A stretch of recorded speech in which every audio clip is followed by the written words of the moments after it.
আল্লাহ রাব্বুল আলামিন নবীজিকে ভালোবেসে যে সফর করিয়েছেন ইসরা ওয়াল মিআরাজ, কাঙ্ক্ষিত এই সফরটা নবী করিম সাল্লাল্লাহু আলাইহি ওয়াসাল্লামের বিষণ্ণতা, নবীজি সাল্লাল্লাহু আলাইহি সাল্লামের মানসিক দুর্বলতা, স্বাভাবিক ওনার প্রিয়তমা স্ত্রী চলে যাওয়ার পর এই বিয়োগ নবীজি সাল্লাল্লাহু আলাইহি সাল্লামকে যে কষ্ট দিচ্ছিল, আমুল হুজন, দুশ্চিন্তার বৎসরে নবী করিম সাল্লাল্লাহু আলাইহি ওয়াসাল্লামের চাচা চলে গেলেন, যেই চাচা নবীজির সবচেয়ে কাছের আপন ছিলেন, ঢাল হয়ে দাঁড়াতেন।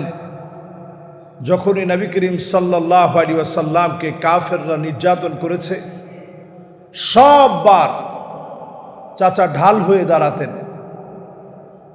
সফরে যেতে গেলে যেই চাচা নবীজিকে রেখে যেতেন না, সুপ্রসিদ্ধ সেই ঘটনা আপনারা জানেন।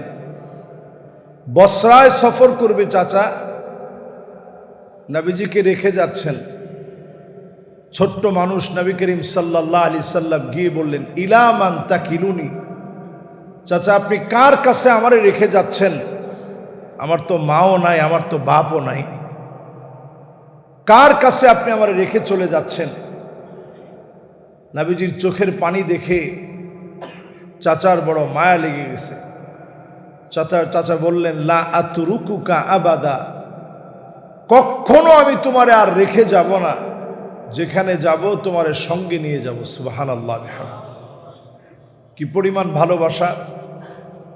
যখন চাচা নিয়ে গেলেন একটা গাছের সামনে, জর্ডানের সেই গাছ আজ অবধি আছে।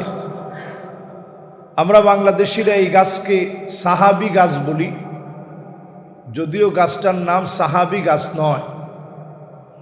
গাছ কখনো সাহাবি হতে পারে না। গাছটার নাম শাজারে বুতাম।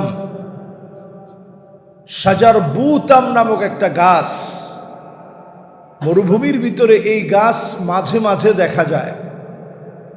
এইরকম একটা বিরল শাজারে বুতাম, যে জায়গায় নবী করিম সাল্লাল্লাহু আলাইহি ওয়াসাল্লাম বসা ছিলেন, চতুর্দিক থেকে গাছটা নবীজির দিকে ঝুঁকে গেছে। সুবহানাল্লাহ। এই দৃশ্য দেখা মাত্র বাহিরা নামক একজন পাত্রী অবাক হয়ে গেলেন। পাদ্রী অবাক হয়ে বললেন, ইয়া মা'শারা কুরাইশ, ইন্নী সনাতু লাকুম তুআমান, আমি তোমাদের জন্য খাবার রেডি করেছি। ফাহদুরু কুল্লুকুম সগীরুকুম ওয়া কাবীরুকুম আবদুকুম ওয়া হুররুকুম, ছোট বড় সব মিলে তোমরা আমার আয়োজনে আসবে। কুরাইশরা সবাই অবাক হয়ে গেল। জীবনে অনেকবার এদিক দিয়ে গিয়েছি, কোনবার তো আমাদেরকে রান্না বান্না করে খাবার খাওয়ায় নাই, আজকে কার জন্য কেনই বা খাবার খাওয়াচ্ছে?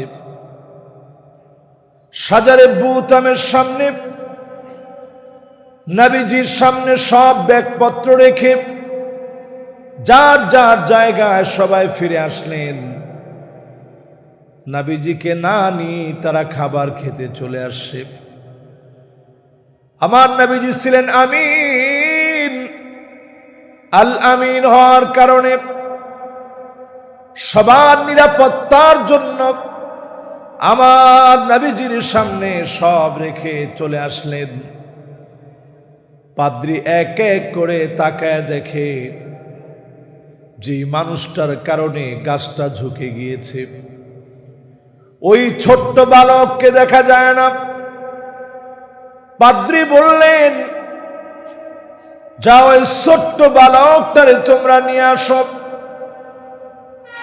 সবাই অবাক হয়ে নবী করিম সাল্লাল্লাহু আলাইহি ওয়াসাল্লামকে নিয়ে আসলেন। নবীজি আমার খাবার যখন খাচ্ছে, ভিন্ন রকম করে খাবার খাচ্ছে। সবার খানা খাওয়া একরকম, নবীজির খানা খাওয়া আরেক রকম। অপলক দৃষ্টিতে পাদ্রী দেখতেছে আমার নবীজি ভিন্নভাবে খাবার খাচ্ছেন। পাদ্রী এবার বললেন, আমি তোমাকে আসআলুকা বিহাক্কিল্লাতি ওয়াল উজ্জা, দুইটা মূর্তির নাম নিয়ে বললেন, এই দুই মূর্তির নামে তোমাকে আমি কিছু প্রশ্ন করি, আমারে তুমি একটু জবাব দাও। নবীজি বললেন, কোন মূর্তির নামে প্রশ্ন করলে আমি জবাব দেব না। পাদ্রী এবার প্রশ্ন করলেন, কে তোমার বাবা? চাচা পাশ থেকে বললেন, আমি তার বাপ। নবীজি কোনো কথা বললেন না। পাদ্রী বললেন, আমরুন মুস্তাহিল আইয়াকুনা আবুহু হাইয়া, এটা অসম্ভব, এই যুবকের বাপ বেঁচে থাকার কথা না, এই যুবকের বাপ তো বেঁচে থাকবে না, এই যুবকের বাপ বেঁচে থাকবে না। পাদ্রী বা নবীজির কাঁধ মোবারকের দিকে দেখলেন, কাযিররিল হাজারা, কবুতরের ডিমের মতো নবীজির কাঁধ মোবারকে খতমে নবুয়তের সিলমোহর ছিল। দেখা মাত্র পাদ্রী বললেন, আমার নবী, সমস্ত মানুষের নবী, এই হবে শেষ নবী। সমস্ত ধর্মগ্রন্থ যার কথা বলেছে তিনি হবেন শেষ নবী। আমি যে চিহ্ন তার পিঠের ভিতরে দেখেছি, কাঁধের ভিতরে দেখেছি, এই চিহ্ন যদি তুমি সিরিয়া যাওয়ার পরে ইহুদিরা দেখে, ছোট্ট এই যুবককে তারা মেরে ফেলবে। চাচা একটা বারের জন্য ব্যবসার চিন্তা করে নাই, সব রেখে ওই বসরা থেকে জর্ডান থেকে যাওয়ার পথে চলে আসলেন। সিরিয়ায় ঢুকে ব্যবসার চিন্তা করেন নাই।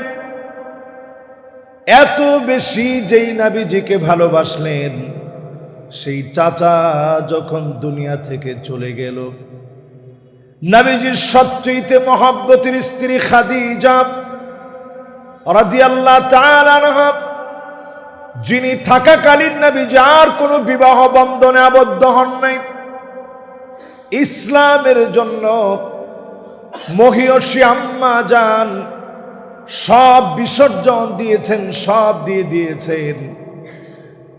নবীজি ঘরে যখন ফিরতেন, দরজায় একটা আঘাত করা মাত্র দরজাটা খুলে যেত।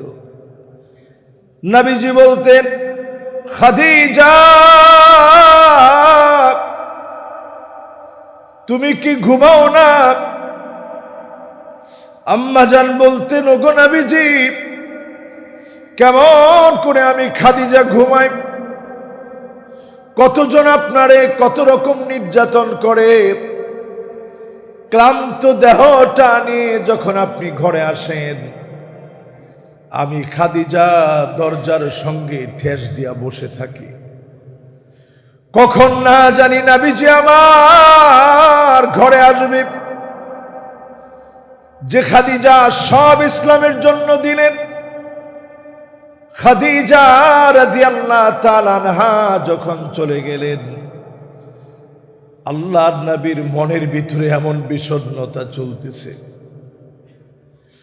দাওয়াত দেওয়ার জন্য নবীজি তায়েফের ময়দানে গেলেন। পুরো মক্কাটা নবীজির জন্য বিষণ্ণ হয়ে গেছে। আপন বলতে কেউ নাই। বড় আশা করে রিং রোড, এখনকার সময়ে গেলে দেখবেন কত বড় বড় পাহাড়। এই পাহাড় পর্বত গুলা পাড়ি দিয়ে নবীজি গেলেন, বড় আশা নিয়ে তায়েফের ময়দানে দাওয়াত দিবে। নবীজি দাওয়াত দিতে গিয়ে এত পরিমাণ নবীজিকে পাথর খেতে হলো, রক্তে জুতাটা আটকে গিয়েছে। আম্মা জান আয়েশা বলেন, নবী গো, জীবনের সবচেয়ে কষ্টের দিন আপনার জন্য কোনটা?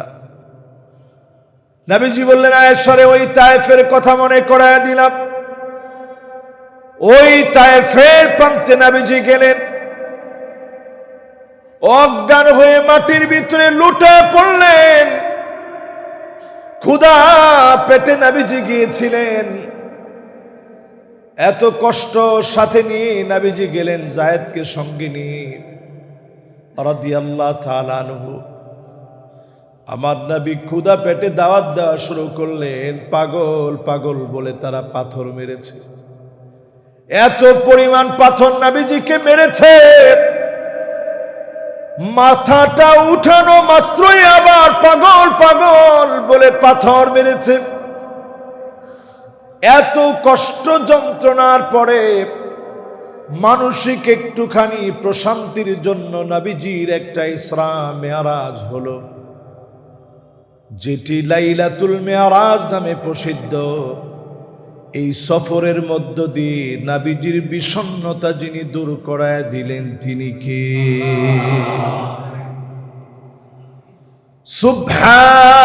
সুবহানাল্লাযী আসরা বিআবদিহি লাইলাম মিনাল মাসজিদিল হারাম ليلا من المسجد الحرام إلى المسجد الأقصى মসজিদে হারাম থেকে মসজিদে আকসা পর্যন্ত নবীজিকে আল্লাহ সফর করাইলেন। বলেন আল্লাহু আকবার। প্রথম সফরের ডেস্টিনেশন আল্লাহু আকবার, লম্বাই ডেস্টিনেশন। সেই যুগে এখনকার মতো তো বিমান নাই। সেই যুগের যদি এই সময়ে যদি আপনি সফর করতে চান, এখনকার সময়ে তো সফর কত সুবিধা। ওই যুগে সফর করতে কি প্রয়োজন ছিল? দিনের পর দিন কষ্ট করে করে করে করে করে সফর করা লাগতো। নবী করিম সাল্লাল্লাহু আলাইহি ওয়াসাল্লামকে আল্লাহ রাব্বুল ইজ্জাতুল জালাল ইসরা রাত্রিকালীন সময় একটা সফর আল্লাহ পাক করালেন। মসজিদে হারাম থেকে নিয়ে বাইতুল মুকাদ্দাস অবধি আল্লাহ পাক সফর করালেন। সেখানে নবী করিম সাল্লাল্লাহু আলাইহি ওয়াসাল্লাম গেলেন, সফর করলেন। এই তুর পাহাড়ের পাশ দিয়ে নবীজি গেলেন। ইব্রাহিম আলাইহিস সালাতু ওয়াস সালামের কবরটা নবীজি দেখলেন। তাহতা শাজারাতিল কাসিফ, ঘন ঝোপঝাড়ের নিচে ইব্রাহিম আলাইহিস সালাতু ওয়াস সালামের কবরটা রয়েছে। এই সব আল্লাহ রাব্বুল ইজ্জাতুল জালাল নবীজিকে দেখালেন। নবীজি সেখানে গেলেন, সেখানে নবীজির বাহনটাকে বাঁধলেন। আজ অবধি সেই জায়গায় ইহুদিরা বর্তমান সময় পর্যন্ত সেটাকে তারা খুব সংরক্ষণ করে রেখেছে, যত্ন করে রাখছে। তারা মনে করে এখানে এমন কিছু গুপ্তধন আছে, এই গুপ্তধনগুলো তাদের সম্পদ, এবং তারা এখানে থার্ড টেম্পল তৈরি করার জন্য হাইকালে সুলাইমানি তৈরি করার জন্য আজ অবধি 5-5টা লাল গরু তারা জবাই করে বর্তমান যে বাইতুল মুকাদ্দাস আছে, এই বাইতুল মুকাদ্দাসকে ভেঙে ফেলে দিয়ে এখানে তারা একটা হাইকাল সুলাইমানি, সুলাইমান আলাইহিস সালাতু ওয়াস সালামের নামে একটা থার্ড টেম্পল তারা তৈরি করবে। এটা তাদের মাস্টার প্ল্যান। এই জন্য তারা ফিলিস্তিনকে খালি করতে চায়। নবী করিম সাল্লাল্লাহু আলাইহি ওয়াসাল্লাম জানিয়ে গেছেন, আকরু দারিল মুমিনিন, এই ফিলিস্তিন কখনো খালি হবে না। ফিলিস্তিন সব সময় ভরপুর থাকবে।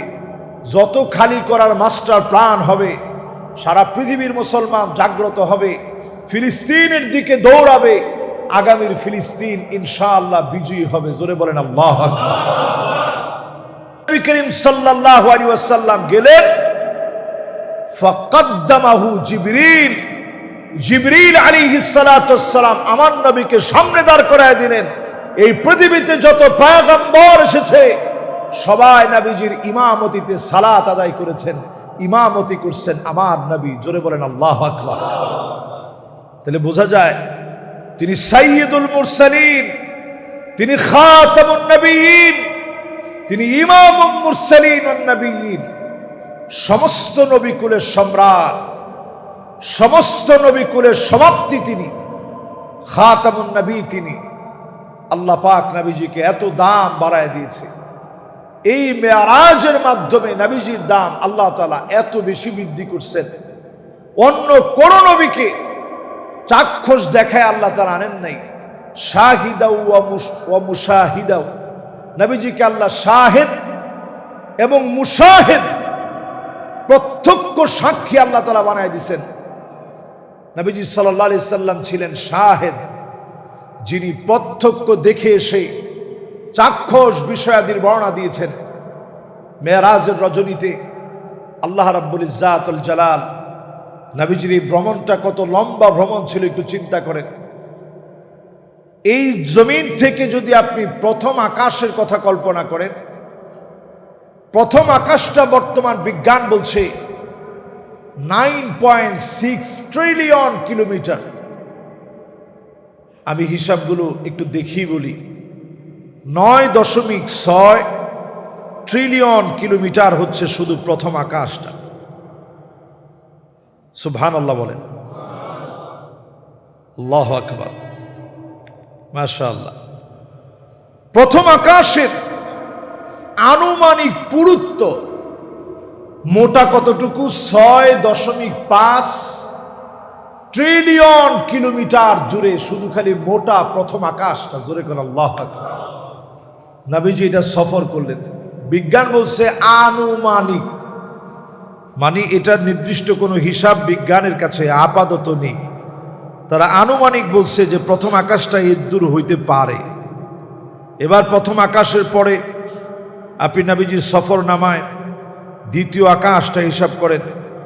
দ্বিতীয় আকাশটা এত বড়, বর্তমান বিজ্ঞান গবেষণা করে দ্বিতীয় আকাশের কথা বলছে। দ্বিতীয় আকাশটা হচ্ছে 130,000 আলোকবর্ষ। আপনারা সুবহানাল্লাহ আলহামদুলিল্লাহ বলতে পারেন না কেন জানেন? আপনারা মনে করছেন 130 মানে আমগো হাতের 1 2 3 4 5, এমনি গিয়ে 100, এরপরে লগে 30, 130। আলো 1 সেকেন্ডে, বাধাহীন জায়গায় আলো 1 সেকেন্ডে যেতে পারে 3 লক্ষ কিলোমিটার। জোরে কোন আল্লাহু আকবার। তাহলে চিন্তা করেন, আলো যদি 3 লক্ষ কিলোমিটার যেতে পারে, প্রতি সেকেন্ডে যদি 3 লক্ষ কিলোমিটার যায়, তাহলে মিনিটে কতটুকু যায়? এবার চিন্তা করেন ঘন্টায় কি পরিমাণ যায়। এবার চিন্তা করেন তাহলে দিনে কেমন যায়। সেই আলো যদি একটা মাসে কদ্দূর যায়, ওই আলো এবার বছরে কদ্দূর যায়। এইরকম যেতে যেতে 130,000 আলোকবর্ষ পার করতে আপনার শুধু দ্বিতীয় আকাশটা ঘুরতে এতক্ষণ সময় লাগবে। জোরে কোন আল্লাহু আকবার। শুধু আলোর আমার না, আলো যদি পার হতে চায় 130,000 আলোকবর্ষ সময় লাগবে দ্বিতীয় আকাশটা ঘুরতে। এত বিরাট করে আল্লাহ দ্বিতীয় আকাশ বানায় রাখছে। সুবহানাল্লাহ। এরপরে 3 নাম্বার আকাশ, বিজ্ঞান বলছে এর বিস্তর হচ্ছে 2 মিলিয়ন আলোকবর্ষ। এখানে হাজার নেই, 1 মিলিয়ন সমান সমান 10 লক্ষ, 2 মিলিয়ন সমান সমান কয় লক্ষ? 20 লক্ষ বছর যদি আলো চলতে থাকে, এই চলতে চলতে চলতে চলতে ঠিক যে জায়গায় গিয়ে থামবে, এই থামতে থামতে তৃতীয় আকাশ ঘুরতে পারবে। আলো আলো, আমি না। এরপরে আসেন চতুর্থ আকাশ। চতুর্থ আকাশের স্তরটা হচ্ছে 100 মিলিয়ন আলোকবর্ষ। তাহলে চিন্তা করেন 100 মিলিয়ন আলোকবর্ষ সেকেন্ডে 3 লক্ষ কিলোমিটার যেতে পারলে 100 মিলিয়ন বছর মিলে আলো যেখানে গিয়ে পৌঁছাবে চতুর্থ আকাশটা শেষ করতে পারবে আনুমানিক। বলেন আল্লাহু আকবার। এবার আসেন পঞ্চম আকাশ। বর্তমান বিজ্ঞান গবেষণা করে বলছে পঞ্চম আকাশের ব্যাসটা হচ্ছে এবার আর মিলিয়নে নাই, 1 বিলিয়ন আলোক বর্ষের সমান। 1 বিলিয়ন বৎসর নিয়ে আলো যেতে যেতে পঞ্চম আকাশটা পার করতে পারবে। 1 বিলিয়ন বৎসর যাওয়ার পর আলো পঞ্চম আকাশ শেষ করতে পারবে 1 বিলিয়ন বছর ঘুরলে। জোরে কোন আল্লাহু আকবার। এরপরে ষষ্ঠ আকাশ। ষষ্ঠ আকাশটার 1-2 বিলিয়নে থামে নাই। ষষ্ঠ আকাশের পরিধি 20 বিলিয়ন আলোকবর্ষ। 20টা বিলিয়ন আলোকবর্ষ ঘুরতে ঘুরতে ঘুরতে ঘুরতে ষষ্ঠ আকাশটা পার হতে পারবে। জোরে কোন আল্লাহু আকবার। এরপরে রইল কোন আকাশ?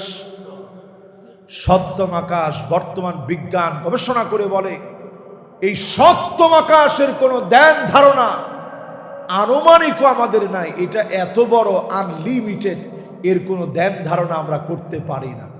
আল্লাহ আকবার। এই সব নবীজিকে আল্লাহ পাক দেখালেন। ষষ্ঠ আকাশে গিয়ে নবীজি একটা গাছের শিকড় দেখলেন। সপ্তম আকাশে গিয়ে নবীজি ওই গাছের ডালপালা দেখলেন। ইনদা সিদরাতিল মুনতাহা ইনদাহা জান্নাতুল মাওয়া। আমার নবী, আল্লাহু আকবার, নবীজি আমার ষষ্ঠ আকাশের মধ্যে গিয়ে দেখলেন একটা গাছের শিকড়, ওই গাছের ডালপালা জোড়ায় আছে সপ্তম আকাশ অবধি। আপনি চিন্তা করেন মালিক কি বানায় রাখছে। এক একটা মানুষের জান্নাত হবে 100 তলা।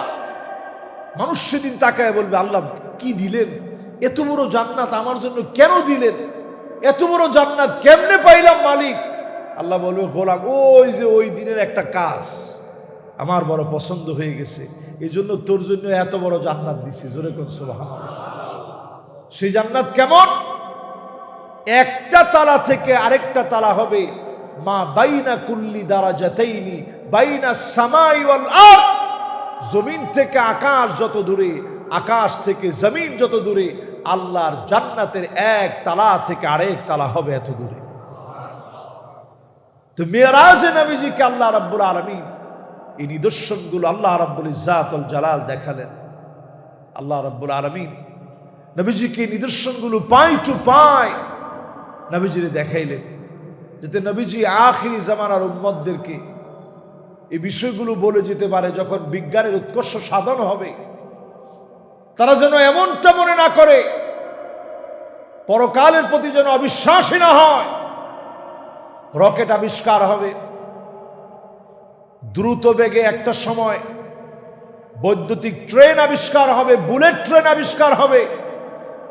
এবারই তো আমরা মক্কা থেকে মদিনায় গেলাম, আমার কাছে মনে হইল শুধু এক কফি চাটা খেলাম, একটু বসলাম, বাচ্চাদেরকে বললাম যে বাজান একটু ঘুমায় থাকো, তাহলে বমি টুমি হবে না, তোমার ভালো লাগবে। ওরা শুধু ঘুমাইলো আর ডাক দিতে হইলো যে বাস চলে আস।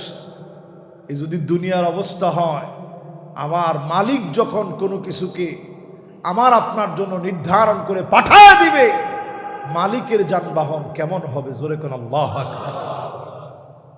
নবী করিম সাল্লাল্লাহু আলাইহি ওয়াসাল্লামকে আল্লাহ রাব্বুল আলামিন এই সমস্ত নিদর্শনগুলো দেখালেন। কোরআনুল কারীম এই নিদর্শনগুলোকে আল্লাহ রাব্বুল আলামিন এভাবে বলছেন, লাকাদ রাআ মিন আয়াতি রাব্বিহিল কুবরা।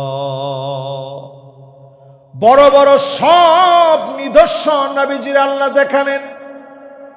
অন্য কোন নবীকে আল্লাহ পাক এই নিদর্শনগুলো দেখান নাই। আমার নবীকে বড় বড় সব নিদর্শনগুলো আল্লাহ তাআলা দেখিয়েছেন। কোরআনুল কারীম আল্লাহ রাব্বুল আলামিন বেশ কয়েকটি জায়গাতে নবীজির মেরাজকে নিয়ে কথা বলেছেন। এর মধ্যে আল্লাহ রাব্বুল আলামিন বলছেন, লাকাদ রাআ মিন আয়াতি রাব্বিহিল কুবরা।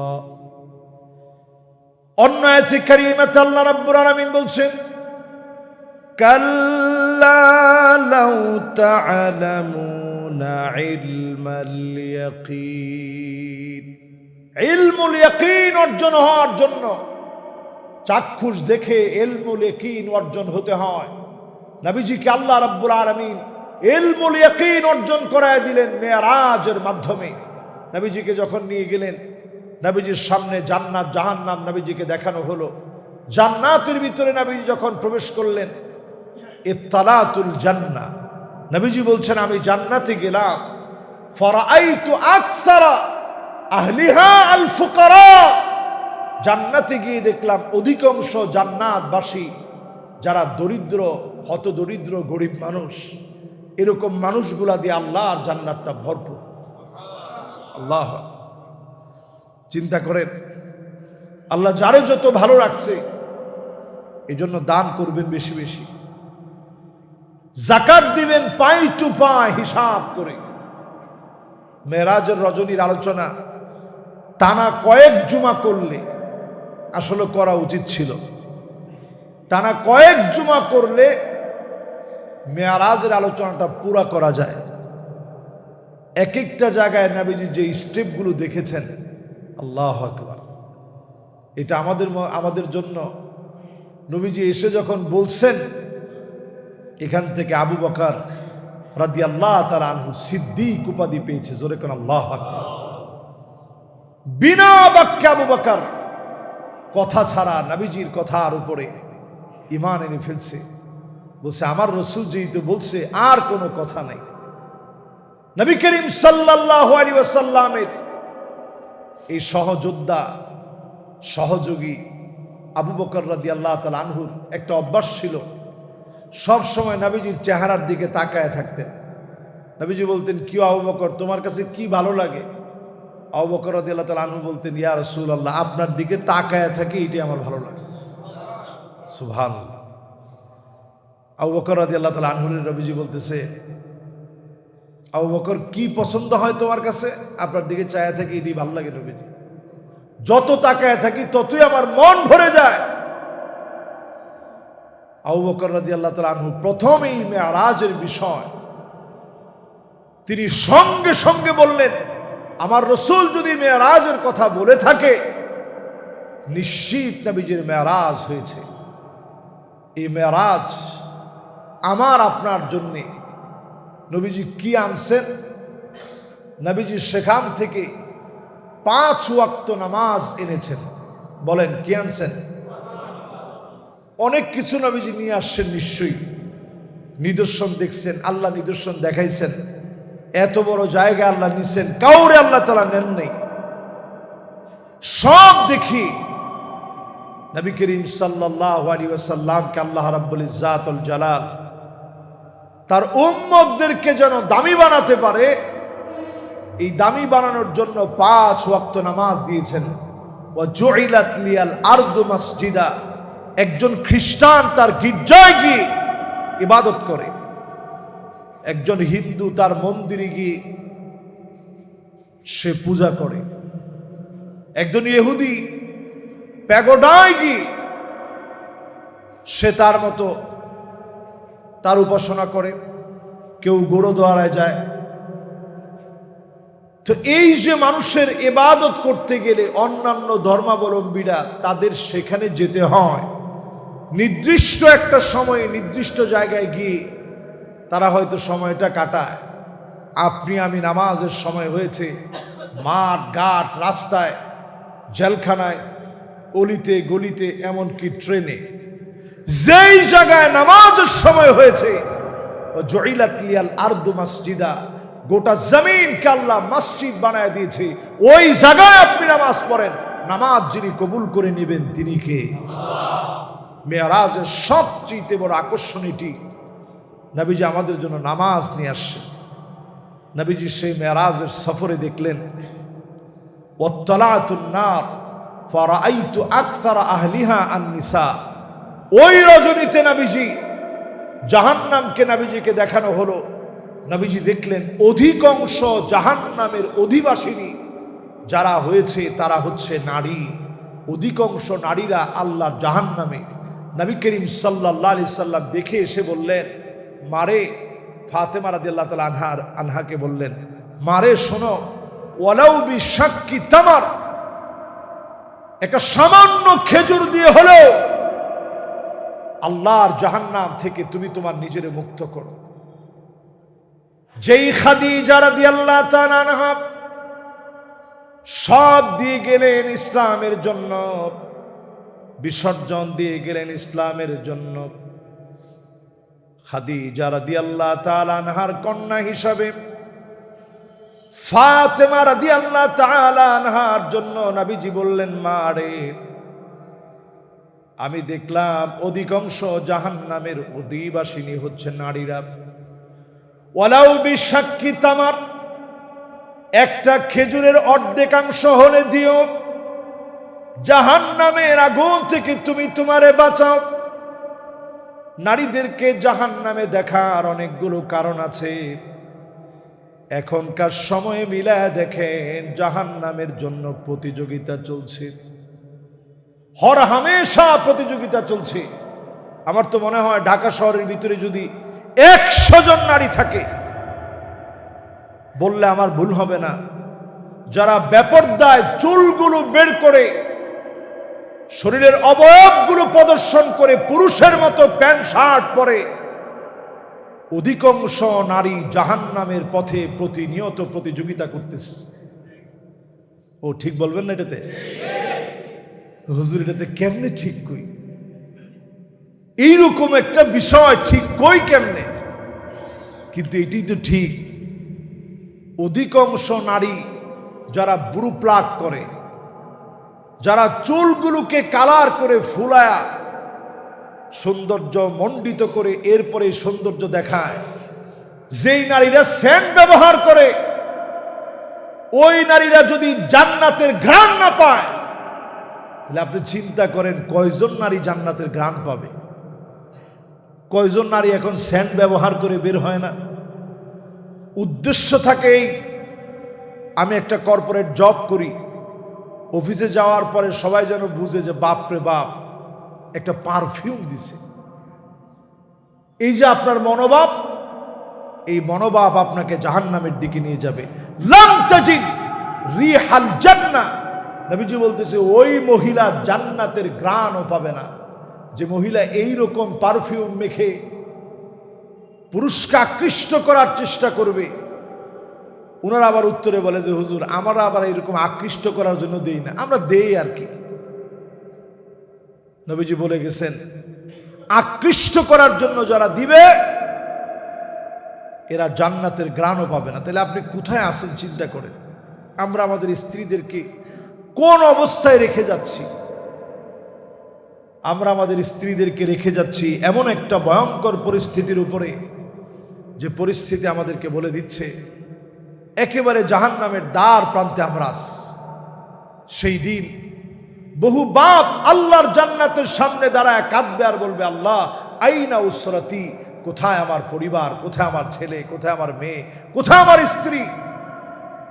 আল্লাহ রাব্বুল ইজ্জাতুল জালাল বলবে, আলহাকনা বিহিম যুররিয়াতাহুম, যাও তার স্ত্রীকে নিয়ে আসো, ছেলেকে নিয়ে আসো, মেয়েকে নিয়ে আসো। আপনি যদি জান্নাতি হন একা, আপনার পরিবারগুলো যদি জান্নাতি না হয়, একটা বারই শুধু আপনার সঙ্গে দেখা হবে, শেষবার। আর কোনো দিনের জন্য তাদেরকে আপনি দেখবেন না, আবার জাহান্নামে নিয়ে যাওয়া হবে।